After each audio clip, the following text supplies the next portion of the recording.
introduction to what we're actually doing this week. So the theme for this week is bringing people with you. So we're going to think about why people get involved in projects, groups, campaigns, and also why they actually stick around, or maybe why they don't. You've done a great job taking the first steps, getting your story out there, as you did practicing all that last week. Some of the videos we've seen on the Facebook page have been absolutely brilliant. So proud of you all, because I know there was a lot of nervousness around that, and I feel exactly the same way.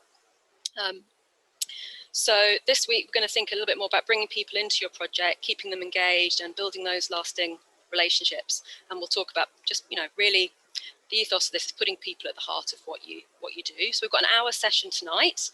We're going to be hearing from 4 speakers who are passionate about building from communities up. And there's going to be a short breakout room after that for you to reflect on what you've been hearing, and then I'd like to invite you back to the main room with any questions or thoughts that you'd like to share with the speakers, and then hopefully we'll just have 5 or 10 minutes left at the end to chat through about that. So as I said, we're looking more towards an hour or just over an hour tonight rather than the hour and a half like you had last week, so it's a wee bit shorter. And over the next 2 days we'll explore even more about building connections, ways to think about who's involved in your project, and who might be involved in your project, and how to make sure that you can include everyone and bring together people for memorable reasons. Just to remind you as well, the sessions Tuesday and Wednesday will just be about 2.5 hours, a little bit shorter than last week as well, with an optional half hour that you can do some work yourself in your own space as well. So, phew, deep breath. Now, I am delighted that we have Nat here as our first speaker this evening. Some of you will be able to see him on the screen. I was hooked as soon as I heard about Participatory City, who he works for, and their Everyone Everyday project. And actually, I was working for a local authority at the time in Scotland when I heard about it, and I had a bit of a light bulb moment that it didn't have to be the way we work in local authorities. You can actually start these projects in the middle of the heart of your communities. So that was a real light bulb moment for me, and I actually started looking for another job at that point. So I have to say, Nat's probably responsible for me being here today, and part of Eden Project Communities. So thank you very much, Nat. So absolutely pleasure for me to invite him to speak to us now, and I will hand over to him to tell you a little bit more about what he does. Wonderful, thank you, Katie. And obviously, just to return the compliment, you're clearly the obvious reason why I'm here today. So so there we go. We're equal. Just really quickly, this is fantastically exciting. It's so amazing to see, to scroll through 4 screens of people from absolutely every corner of the UK. So it's just incredibly exciting and a real privilege to get the chance to speak to you today about our project. I'm going to try and share a screen, so I hope this works okay. Yeah, so let's see. This should work okay. Can I just get confirmation that that's all okay? And if I do that, can you still see my screen? And has it gone sort of big? Looks good, Matt. Looks good. Right. Okay. And Katie, just to check, I've got about 15 minutes. Is that right? Sounds great. Yep.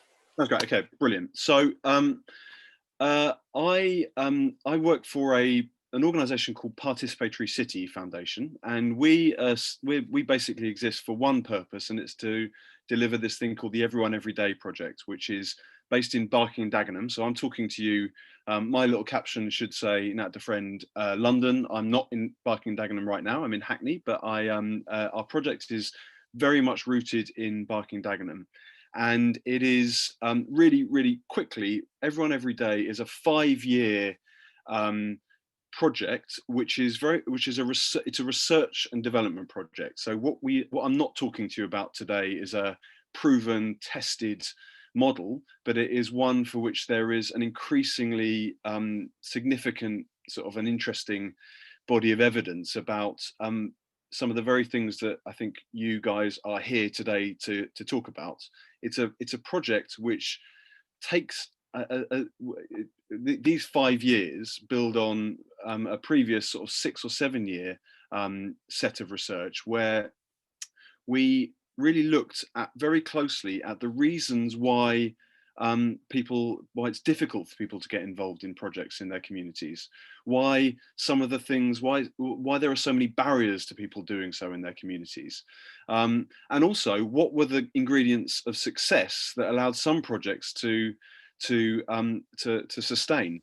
And one of the interesting bits that we learned from that was that too much of our community life and the projects which exist in our communities are sustained by what I'll call heroic individuals at the heart of our communities. I'm almost convinced that many of those heroic individuals are exactly the sorts of people who would sign up for an Eden project community camp. So I'm pretty certain that we've got a high proportion of you guys here.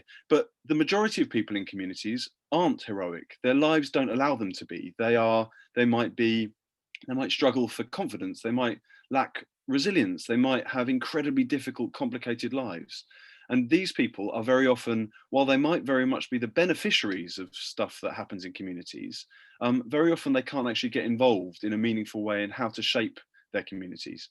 And so everyone every day is really focused at trying to systematically get rid of all those barriers and obstacles that exist in the way of people being able to make stuff happen in their communities, shape them, create the projects they want, get ownership over the different elements of the communities that they want.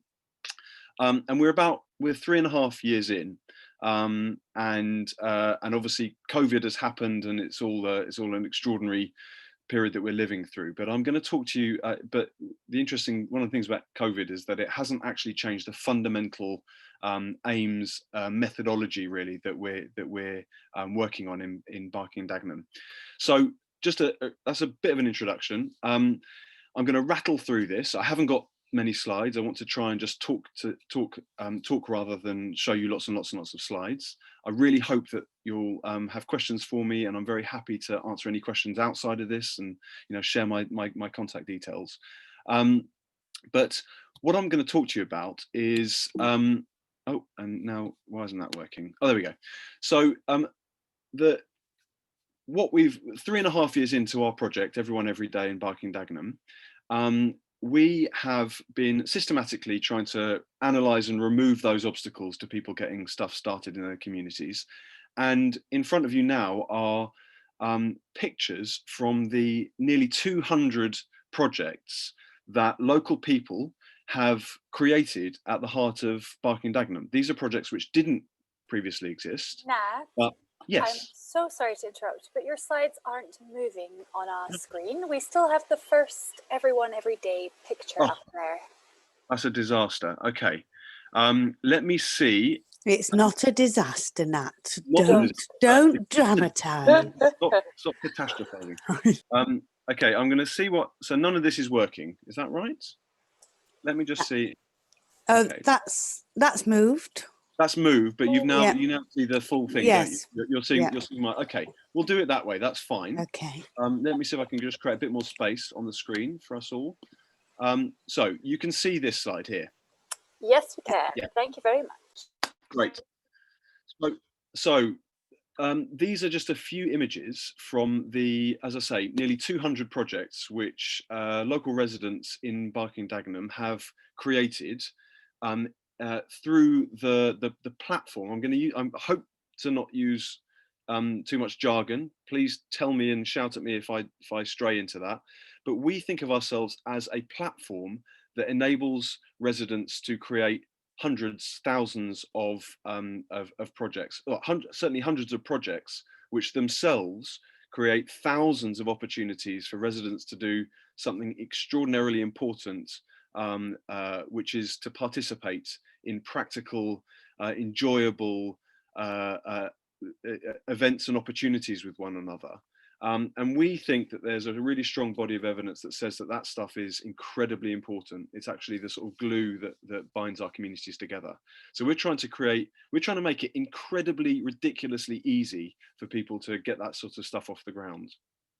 And these images I'm enormously proud of, because these are real. When I was doing this sort of talk to back in the day, 3 years ago, we were borrowing images from projects from elsewhere, from around the world, where there's all sorts of wonderful projects happening. But these are actual images, a selection of the thousands of images that we could have taken from real people doing stuff in Barking Dagenham.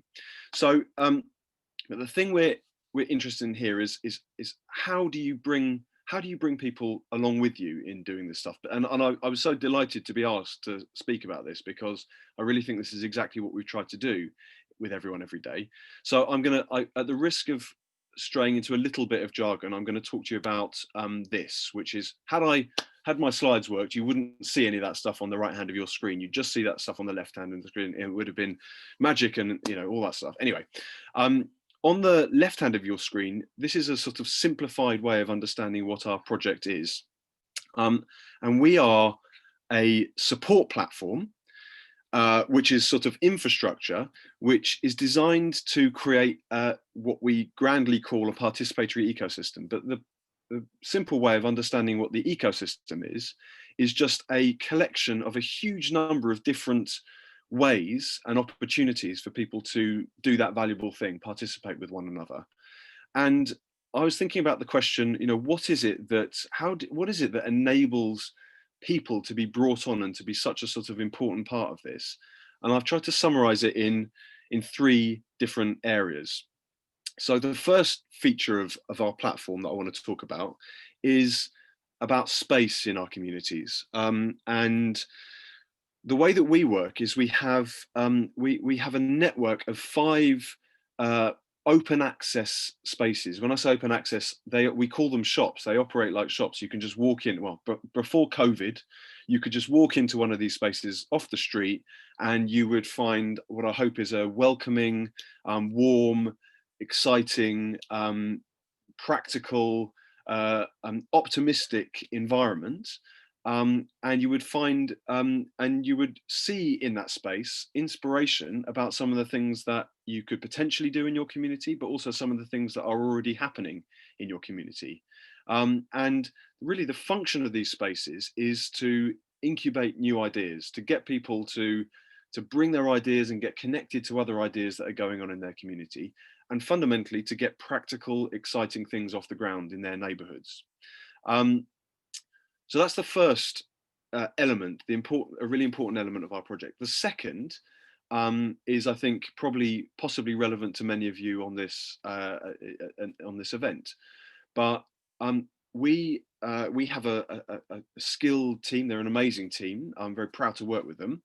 But the majority of our team, they operate out of these neighborhood spaces. So you go into one of these spaces and hopefully you feel it's very easy for you to do so. And what happens to you in that space is that someone will engage you in a really sort of purposeful conversation about you and who you are and what you love about your neighborhood and what your skills are and what things you want to sort of see develop.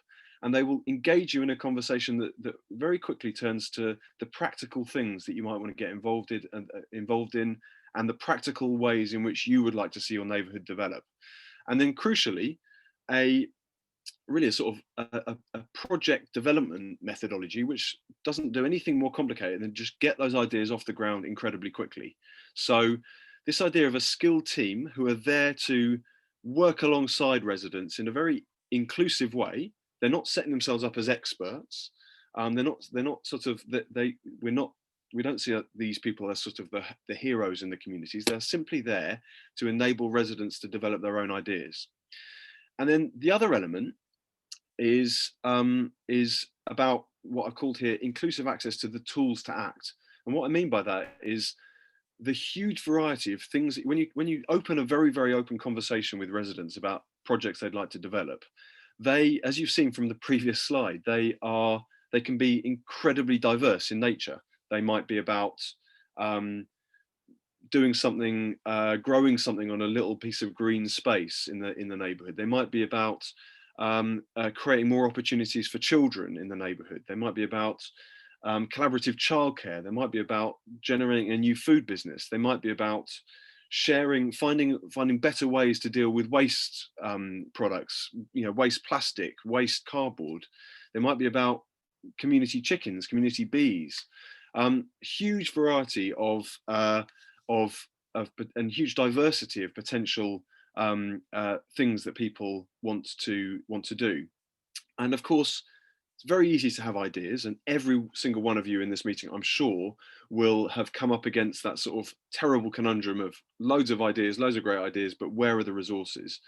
And this model, we don't make any claims that this model is a sort of cheap way of doing things. It does actually rely on there to be resource available for people to actually turn their ideas into really practical things that take place in their neighbourhoods. And just so you're aware, in Barking Dagenham, in addition to the 5 neighbourhood spaces that I talked about, we also run what we think is the UK's largest free to access makerspace, and there's a little diagram of it there. That's one floor of it, but it's stuffed full of. It's got a CNC cutter which you can use to make furniture if you're so minded. It's got a fabric workshop. It's got a sort of semi-industrial kitchen for people who've got ideas about cooking and shared eating. It's got a digital space for people who are interested in sort of production, digital production of various different types.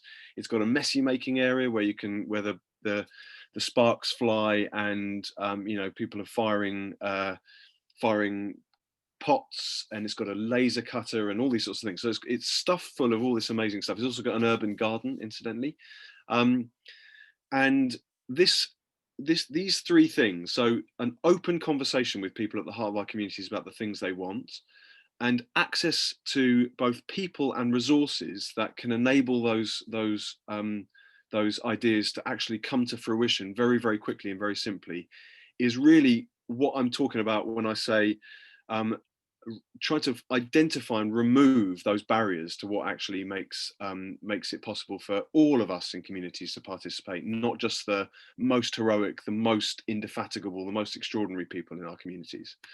So if you're a resident in Barking Dagenham,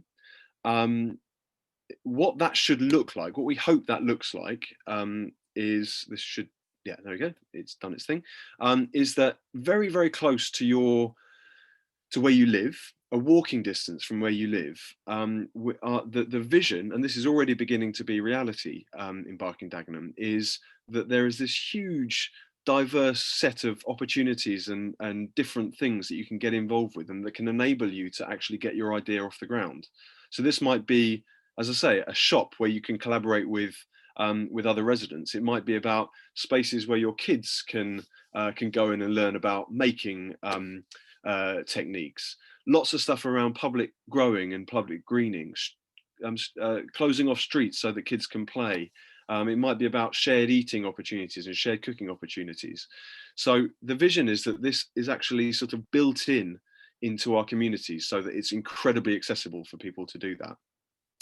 And I'm going to, I just want to finish by showing you, this slide may not work hugely well, but this is this again is another way of understanding what this might look like from the perspective of a street.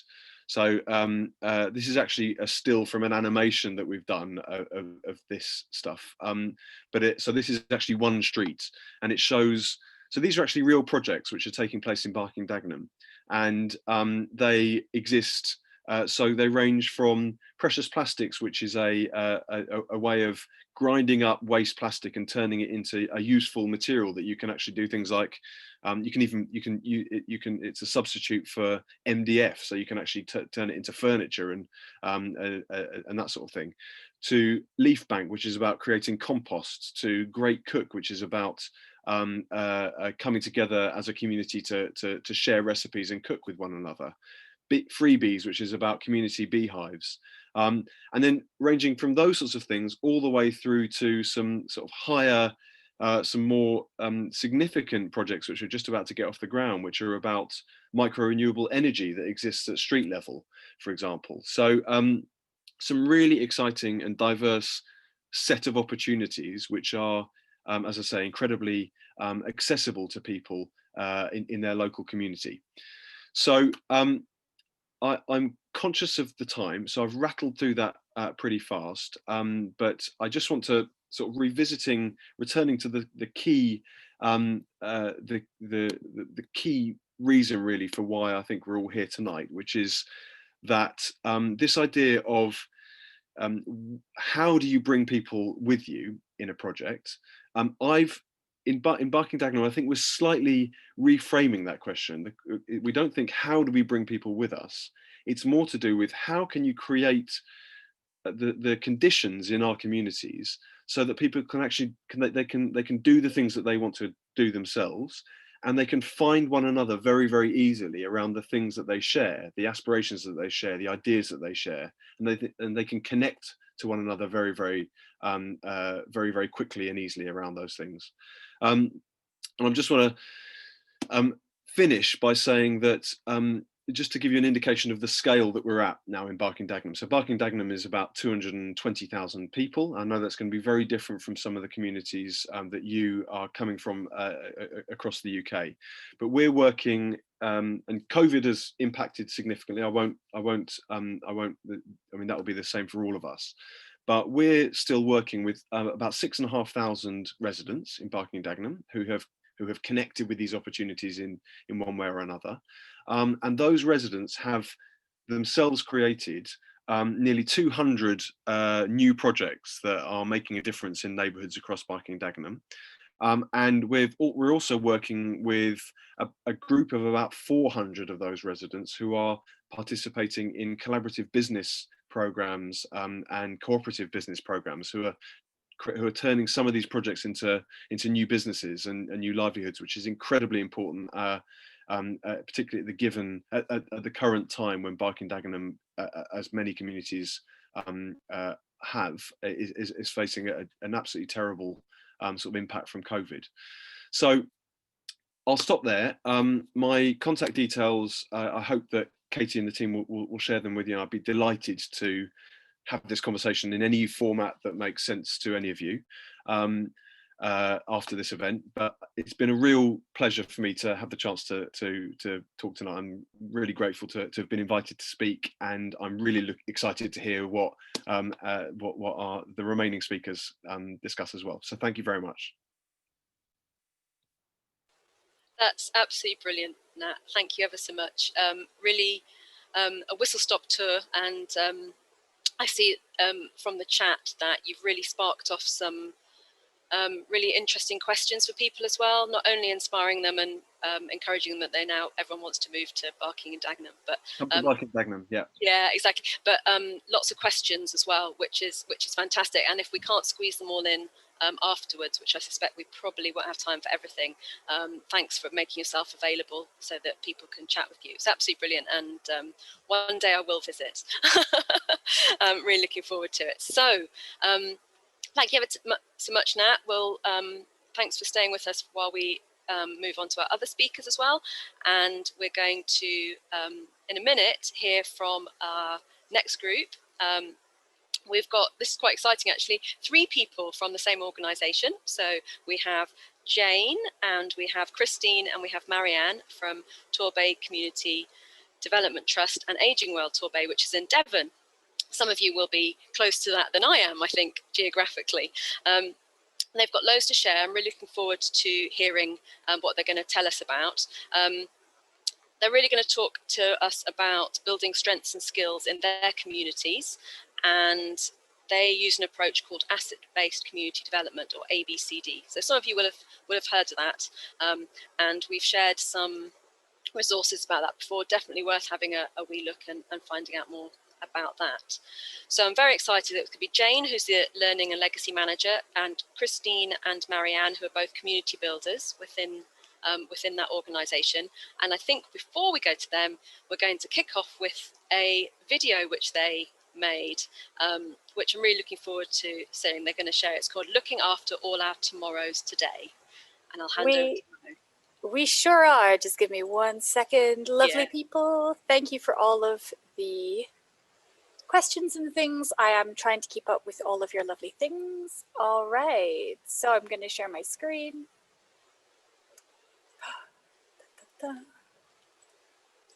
Here we go. Katie, can you see that okay? Yes. Fantastic. Yeah, yesterday would have been my wife's birthday.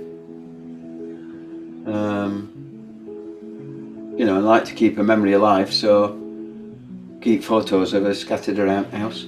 This one was the first time that we went to Australia, and we went to Ayers Rock. We went out for a buffet meal out in the desert at night, and that was brilliant. That, because my wife had, you know, had slowly got worse and worse over a 6-year period. I always thought, well, I've had that long to get used to this, that I'm going to be all right. And I think at first probably there were a little bit of bravado, if you like. Well, that's probably the wrong word, but you know, something there that said, yeah, I can do this. The coffee morning up on a Tuesday morning at Ockham Farm, I really enjoyed that, and I used it. I tried to put things to another end. I've got the coffee that I want. I've met the people that I want, and it's made me exercise that I probably otherwise wouldn't do. I go to a Sunday lunch that they have once a month, and that's quite all right. I've just started going to a men's breakfast club on a Thursday morning that's every other week, and there's also a once a month now I go to a play Skittles. It's just new people to meet, and after that we end up back in the pub then, and we all end up having sausage and chips or a salad or something like that. So it's not just a quick hour and a half and hurling a ball down at Skittles. It's a little bit more as well. You know, and all these things I think become the social things, aren't they? That it gets you out, makes you go out. It makes you meet people that you wouldn't otherwise meet, and you know, seeing people. You know, sometimes you'll bump into these people around town. How we determine asset-based community development is working in a neighbourhood where you're recognising everything that's strong there, and that's what we mean by assets. And so that can be people, that can be places, green spaces, buildings, the people that live there, the skills they have, the connections that they have. And basically it's going into an area and getting them to appreciate what's already there and then building on that. We do have a high level of deprivation in some of our communities. So much of community development focuses on deficits, negative things, working with communities and saying what's wrong about them. So our approach has really turned it upside down and really enabled people to start connecting around what's great about where they live. That we've employed a team of community builders that we put in each of the neighbourhoods across Torbay, and they become super connectors. So they have conversations on the street with people, they find out what people are passionate about in their local neighbourhood, they find out the things that they're not so happy about, but most importantly what they're prepared to do about it. And then the community builders enable the residents in that area to bring about changes. It's really taking the basics of a neighbourhood back to what we used to have years and years ago, when there were lots of connections between people at a neighbourhood level. I've never been lonely, but I was a bit isolated because I didn't know anyone. We've set up a knitting group at the Crafty Fox in Peyton, and we started this one nearly 2 years ago. Started off with 5 ladies coming in. We can average 30. Well, we just get on. I had breast cancer last year, and they've been one of the biggest supports that I had. It's brought a lot of people that otherwise would have been sat there doing nothing, or thinking I want to go out but I'm scared, and once they come in here they never leave, can't get rid of them. I think the things that Aging Well do bring that friendship. As long as you're prepared to allow it into your life, then that friendship's there. If you set your soul out, it can help you in so many different ways, and sometimes not in the obvious ways. So essentially, the approach that we've got can be rolled out anywhere within the UK, and in fact anywhere internationally, because it's just about putting people in the middle of what they want to happen in their communities.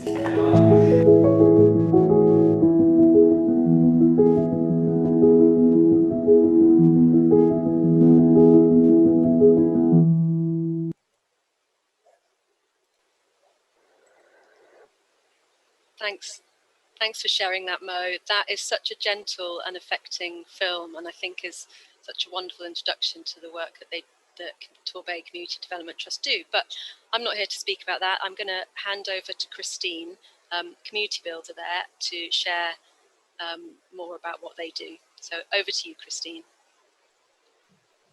Hello, good evening, everybody. My name's Chris Durrant, and I've been a community builder in Preston and Paignton since 2015. So asset-based community development just starts from the premise that we have what we need when we share what we have. And the work of the community builder is really to find those things that can be shared and to encourage that sharing. So I thought it would be useful to share how small beginnings can grow. We just saw the Tuesday Club in the film, and that club was one of the first things that I helped to establish. It started from a couple who responded to an article that I'd written in our local monthly Beach Hut magazine. And we met up, and from that conversation came the idea that we could hold a couple of coffee mornings just to see where it might lead. So I hand delivered 70 invitations and then left another 30 in the local post office. I learned that I never want to be a postman. The coffee mornings were a great success, and about a dozen people wanted to continue. So we met fortnightly for a year or more, and then the group learned that another group were meeting weekly. Well, why can't we meet weekly, they bemoaned. Well, you can, I said, but not with me. So once they met weekly, they really took charge of themselves, with the added benefit that people could drop in and out as suited them, without the confusion of, are they meeting this week? Anyway, some of them said they'd like to meet of an evening, so we started a monthly evening skittles at a local pub, followed by sausage and chips. Then some people said, well, we can't get there because there's no bus in the evening.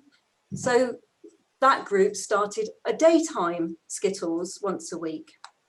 And I'm afraid once that happened, our monthly numbers dwindled, but they are still going, it's about 8 of them. It was also at the Tuesday Club that I met Kath. Now she's the lady in the stripy jumper standing up there. And she asked for help to set up a friendship group for ex-carers of people with dementia. As an ex-carer herself, she knew how much it was needed to have some sort of support for people once they lost their loved ones. Her group has been going for about 4 years, and they meet monthly for Sunday lunch. And at those lunches, she books people in for theatre and cinema trips. Again, once it was set up, it has needed really minimal input from me, and it continues to grow. They have regularly around 25 people meeting for Sunday lunch and going out together. Now, something I never expected to grow from a coffee morning was the Save Our Bus campaign. The local bus service, which some of them used to get to the coffee morning, was suddenly withdrawn. We were given less than a month's notice that it was going to happen, and everybody was up in arms. I had several people contact me to say, well, what can we do? So I suggested that we invite Councillor Mark King to talk to the coffee group as he was lead for transport. In my innocence, I expected about 30 people, as it was only advertised by word of mouth. However, someone put it on Facebook, and to my horror, 150 people turned up, and we had a room that would fit 25. So fortunately, the weather was good. The meeting was held outside. I had to pour oil on troubled waters, as there were so many grumbles about a public meeting being held in a place that was far too small. And it wasn't a public meeting, it was a coffee morning that we'd invited a few extras to. Anyway, at the end of that meeting, 2 people came to me to offer their services in starting a community bus service. And we got a small steering group formed, and we did start that service. It's had too many ups and downs for me to go into it in a 5-minute talk, but the bus is still going. So the best thing I want to say about what's happened from this group, this Tuesday group, and this is just one tiny snippet of 5 years' work. I just wanted you to see how one small group can make a difference. So during the COVID lockdown, the friends in this group have been supporting each other. They have regular phone calls. They visit each other's gardens. They, since the lockdowns eased, one of the members has been in hospital and he's had friends taking him down to doctor's appointments. Someone else has had support while she moved house. And one of the long-standing members moved into Paynton, which is a car drive away, but the others didn't want to let her miss out. So they make sure someone always goes down to collect her every week to come to the coffee club. So all of this I know because people have told me as their community builder, because they know that I'm going to be really interested in that. But it hasn't needed me. And that's, to me, that's the biggest sign of success, that they are doing that for each other without me. And this little community of people has really been built strong. And now they are giving each other what they need. So that's just one snippet of my little area. And there's heaps more, but you'll have to contact us to find it out. But Marianne's going to tell you about something quite different, also happening because of community building, and just to show you the wide variety that's going on in Torbay.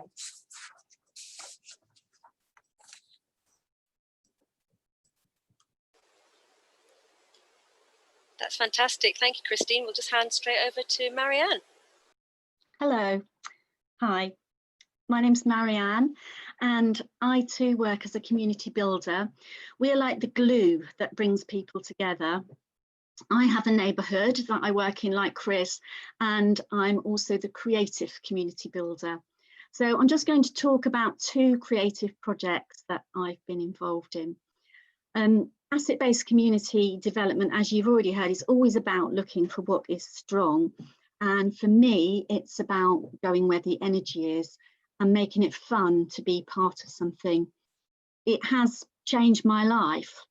Well, that and HRT. It means that we don't just do asset-based, we are asset-based. We might say, what's your favourite thing? What do you love doing?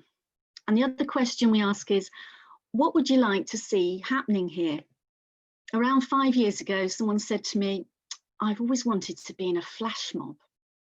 So I asked all the ladies and the men in every daytime exercise class across Torbay, would you like to be in a flash mob?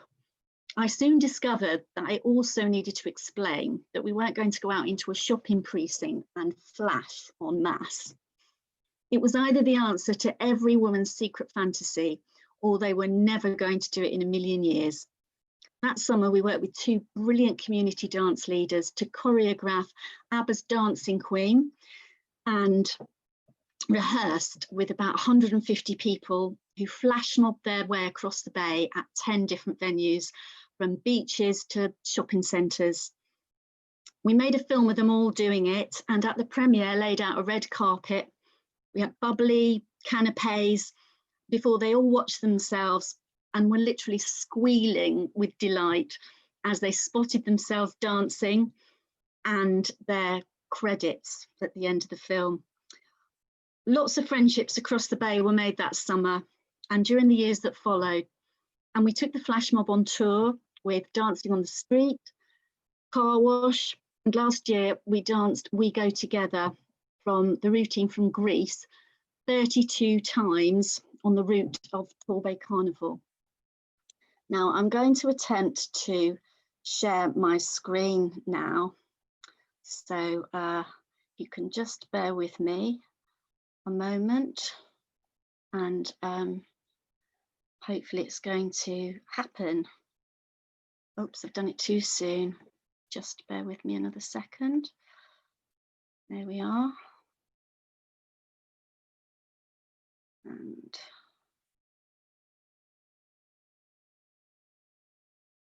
hurrah. So this is this is Car Wash. Oh, I'm so sorry, Marianne, to let you know that as far as I can see, I can't see it. Am I right about that? Not yet, Marianne. Okay, hang on, bear with me. I did press the button, share screen. There'll be another one down at the bottom right of your... Oh, share. That's the one.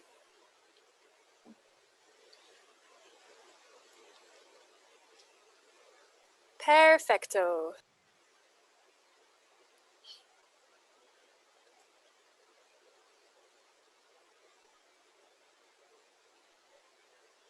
There. Can you still hear me? Great. Yes, we Okay, can. sorry. It just says you are muted by host, but I'm not, obviously. Good. Okay, so this is Car Wash. This is We Go Together, the one we did 32 times at the Torbay Carnival. We upped our game there. You can see we've all got the same t-shirts on by then.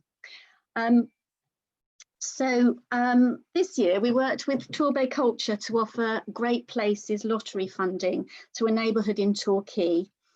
We chose the neighbourhood by asking what is already there, and we went to the people and we said, we've got this funding and we'd like to do something creative to celebrate your neighbourhood here in Chelston. What would you like to do? What kind of art would you like to be involved in or be audience to? And we took an amazing van, converted van called Chrysalis, out to a dog show, street parties, what else did we take it to? Play days. And also we went door knocking, and we invited people to workshops to find out what kind of celebration, there we are, what kind of celebration they would like to happen in Chelston. So they made books and they wrote and drew in their books, and we asked them, what's your favourite place? Where do you like to do things in Chelston? They wrote a brief for the artist, interviewed them and commissioned them with us, and they eventually chose willow sculpture artists. So they made, here we have the owl, starting to make the owl in one of the 3 parks, and a hedgehog. There's a hedgehog hospital in Chelston. There's the hedgehog, and an owl, not an owl, a hare, sorry, a hare on the hill, there it is. And then there were meant to be more workshops where they were meant to make these little animals put in their gardens. Of course, lockdown happened right then, so all the workshops were cancelled, and this fantastic artist made up kits for them people to make hearts and stars at home, and put them in 5 bin bags and took them to the post office, sent them out to people, and that's what they did. And they hung them in their windows, and then they shared it all on Facebook. But of course, the big party in the park that we'd all planned and hoped for couldn't happen. So we ended up making it a small procession past 500 houses, which we flyed the day before because, of course, we couldn't attract a crowd. And so we had a samba band, we had dancing bumblebees, singers and players, there they are, and we had juggler on a unicycle and 2 stilt walkers who all engage with people making the scone recipe we'd put on Facebook, with a cup of tea on their doorstep, and with people waving at them who still weren't going out, up in their windows upstairs. The stilt walkers could see them, yes. So then everybody came to the park, not everybody, but some people came to the park, because we couldn't have many people, of course, and got their picture taken with the owl. And those photographs, together with photos of everyone who's taken part in the project, will go on a giant mosaic banner to perhaps to be put up in the community. The next thing we're going to do is gather them all together in groups of 6, of course, and they're going to find their photo on the mosaic, and we're going to say, wasn't that fantastic? What should we do next? Thank you. Okay, everyone, it's my turn now. And I'm Jane, and I'm going to try and find my slides. Can you all hear me? Okay, yep, brilliant. Okay, so, oh, blimey, where are my slides? Oh, there's so much going on the screen. Okay, so that's our bit of branding. That's who we are. So across the programme in the last 5 years, we've reached about 4,000 people, probably more by now. Of those, we know that about 1,500 self-identified as being isolated. So we've now done a load of number crunching, which is part of my job, and we can say that with confidence, about 60% report mental wellbeing improvements from entry to follow-up. We can say that 38% are self-reporting as having reduced the visits to the GP. We can say with confidence that from 23% to 56% are now saying they're able to use their knowledge and their skills to benefit their communities. This is the big one for funding, everybody. We can now say that our programme and this type of working is saving health and social care at secondary care levels, so that's hospitals and social services, 17%, which is massive amount. It doesn't sound like a lot, but it is a massive amount when it comes to funding this in the future. So it's based on key ideas. It's exactly the same as what Nat's talking about. People are generous and they will give to others when they can. When we join up with this generosity, then more and more people can benefit, and then we have more to celebrate. We're quite good at celebrating, as you've seen. Jane, can you just slow down a little bit, darling? Some people are struggling to keep up, if you don't mind. I was worried about timing. Oh, don't worry, we can always overrun. Okay, great. Okay, so hospitality is embraced and we welcome strangers because we know that strangers can bring kindnesses. And then these ideas become limitless possibilities. So our community builders spend time in their community building trust and relationships. They stimulate connections between individuals and activities going on locally, between individuals and what support might be going on locally. We've got ecosystems of support that link in with health, for example, and individuals and local groups. We go where our community builders go where the energy is. They seek out kind people and people who like to connect with others. And together our community builders and these connectors connect people with shared interests. So that's like a little graphic of how it works. Community builders we eventually link in with isolated people through connectors, through groups and activities that are already going on, but also building new groups and activities. And so the impact can look like this. One community builder, our calculations show, can ultimately reach up to 8,000 people in a community just by going out and helping people share their kindness, share their gifts. The other thing I would say is we did have community building budgets in our budgets that have gone unspent because this is stuff that people just do naturally and want to do. And so finally, we're now in a position as an agency to run this type of activity as training for you to help you in your community. So if you've got any other questions, please don't hesitate to make contact with us. Sorry if I went too fast at the beginning. So that's us finished from Torbay Community Development Trust. That was so lovely. Thank you, all three of you, Christine, Marianne and Jane, for that. No worries about the end there, Jane. It was still passionate and really thought-provoking about what you've all done. Really nice to hear directly from some projects as well, exactly what's been happening, and see people taking these ownership of these projects themselves and then being able to carry them on without anybody else there supporting them. That's just fantastic as well. Yes, community. Who wants to be a super connector? Who already? I suspect there's already a few people here who are super connectors already and community builders. Now, we are quite tight on time, as Jane mentioned. What we'd love to do is still have a breakout room, maybe just have a shorter one. Brilliant. Well, welcome back from the quickest breakout rooms ever. There'll be lots more time on Tuesday and Wednesday in the breakout rooms. Don't worry. I hope that's okay. So it still leaves us a little bit of time to deal with some of the questions. And I think Mo is going to go in and look through the chat and pull out some that you've asked. I have done.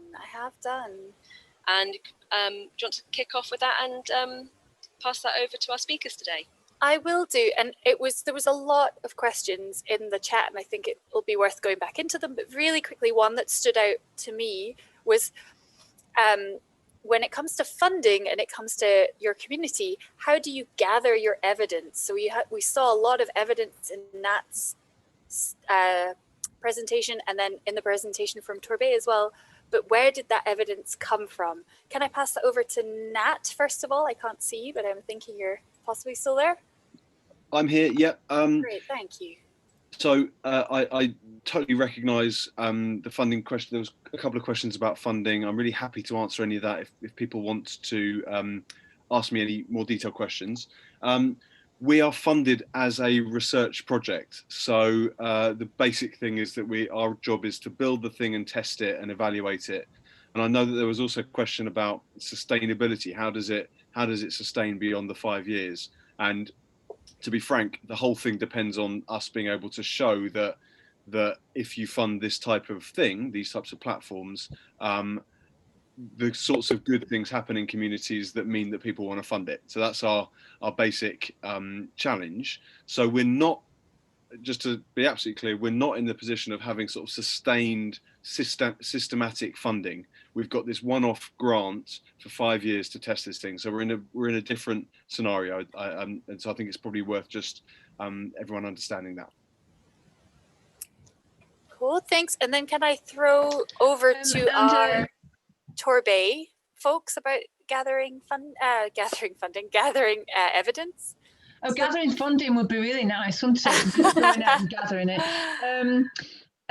So yeah, the question I thought was also about measuring it. So we use a CRM system. We use an online platform, and all of our staff, all of our community builders, when the relationship is strong enough with an individual, will use a boring old questionnaire, which is then updated into our data collection system. But it's only by doing that we've got a baseline for everybody that we can come back to a couple of years down the line minimum, and go back to those baselines again. So we use the Warwick and Edinburgh for mental wellbeing. I could reel them all off. But then we also do have relationships with our 2 local universities, and it's through those connections that we were able to establish the gold dust of quantitative evidence gathering in terms of how much we've saved, how much cash we've actually saved, statutory services, and a bit like Nat, yeah, we're looking for funding long term to show that if you invest upstream when issues are barely visible, then you save yourself a fortune in secondary care services down the line. But in the future, and we're fully funded by the National Lottery at the moment, but in the future, we're hoping to gather funding from a variety of different sources, which would then pay for this, what is essentially an early intervention and prevention programme. So we might get funding continue to get funding from the lottery, but we might get funding through commercial income. We might get funding from the DWP or social care. NHS is already investing in our social prescribers. So we're confident that we can gather, and it's sensible for us to get money from all different sources, all with needing different things. But because our community builders deliver on the whole of a person's life activities, then we can justify keeping these staff to meet all those demands. I hope that's not too that was really helpful, Jane, thank you. Somebody's asked, just to follow on from that, about the CRM software. I don't want to ask you to recommend one specifically, but how would you go about finding out what kind of softwares to go for, and does everyone know what that is as well? Yeah, that's another question. You just start with an Excel spreadsheet then. Start with whatever you've got access to, but make sure you record something. You've got to record what you're doing, otherwise no one's ever going to fund you again. So you've got to record your mistakes as well as what's working. In fact, that's more valuable, recording what didn't work as well as what's working. But yeah, get your baselines on everything you're doing, whether it's on an individual or whether it's with a group. And I mean, we've done that just for this 15 minutes presentation today. We've got a baseline of, we asked Katie and Jana, what do you expect us to get out of this? And we're going to go back to them tomorrow and say, did we deliver? And so, you know, it's just sort of basic baseline gathering. Great, thank you. And I'll hand over to Katie. I will check in with the chats as well. That's absolutely amazing. Thank you both for feeding in. I'm a little worried about time. I think people are having to start to disappear off to have their tea and sort out kids and things like that. So I was going to make a suggestion that if we can collate the questions from the chat, Jane and Nat, would you mind if I emailed them over to you, and then I can share some responses in the Facebook group next week, so we can get some response to that. If that would be absolutely amazing, because I know there were lots of people who had follow-on questions from there, and we'll capture all of those. So I will do that right now, so I have that saved in my folder, all those questions that you've been asking. So thank you all so much for coming along this evening. Just got a couple of minutes that I need to let you know what's coming up this week. So thank you again to all our speakers. You've been great for sharing your time with us, sharing your insight and your knowledge, and just your enthusiasm really helps go a long way for us when we're all working on our own projects. So I really appreciate that, and I really extend the offer again that you've made for people to get in touch with you. You're obviously both very open and keen for that to happen. So thank you so much for that. I'm looking forward to exploring this with everybody over the next couple of days, whether you join us tomorrow on Tuesday or Wednesday evening. We've got some good sessions coming up. It's going to be a lot of fun and a lot more breakout time as well. You'll be pleased to hear. And we've got a resource for this week, which is called Heart of Your Community. It should have come in your packs. It was also attached to the email that came out on Friday. So there's no need to start on that yet, but if you want to have a look, you're very welcome. We'll be talking about that in our workshops on Tuesday and Wednesday. Feel free to check in with the Facebook page and share any thoughts, ideas, questions from today. And most of all, thank you for coming along. Thank you to the people that enabled this. If there's anyone that's supporting you to come along in terms of giving you the space and the time to make it here today. And we really look forward to seeing you for the rest of the week.